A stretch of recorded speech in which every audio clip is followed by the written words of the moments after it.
আজকে আমরা এখানে হয়তো সংখ্যায় ক্ষুদ্র হতে পারি, কিন্তু আমরা এই কচুয়া দাঁড় রেখে জানিয়ে দিতে চাই সারা বিশ্ববাসীকে যে মুসলমানরা সকলেই একই রক্ত ভাই ভাই। ঠিক কিনা? বিশ্বের যে কোনো প্রান্তে মুসলমান নির্যাতিত হবে, নিপীড়িত হবে, আমরা কখনো বসে থাকবো না।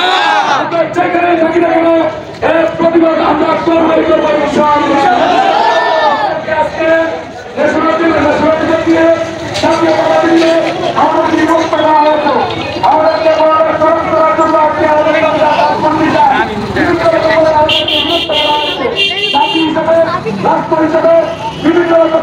মুসলমানদের মধ্যে এমনকি একদম আলেম বের করে নিয়ে মুসলমানদের মধ্যে আমাদেরকে বিভক্ত করে দেওয়া হয়েছে।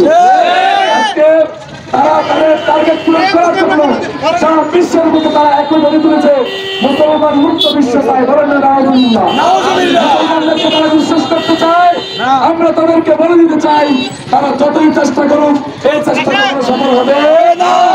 একদিন না একদিন সারা বিশ্বে মুসলমানদের পতাকা উঠবে, মুসলমান সারা বিশ্বকে শাসন করবে। ফিলিস্তিনে আমরা সারা বিশ্বের সুপ্রিম পাওয়ার হবে সে ফিলিস্তিন। ঠিক কিনা? আল্লাহ তাআলা আমার গাজা ভাইদের প্রতি, ফিলিস্তিনের ভাইদের প্রতি, সমস্ত মুসলিম উম্মার প্রতি আল্লাহ তাআলা রহমত করুন। সকলে বলি আমিন। আল্লাহ তাআলা তাদেরকে কবুল করুন, তাদের সাথে আমাদেরকে আল্লাহ তাআলা ঈমানি চেতনা দান করেন, এমনকি বদরের সেই আল্লাহ তাআলা আসমানি সাহায্য এবং বদরের সেই ঈমান যেন আল্লাহ তাআলা আমাদেরকে দান করেন। আসসালামু আলাইকুম ওয়া রাহমাতুল্লাহি ওয়া বারাকাতুহু।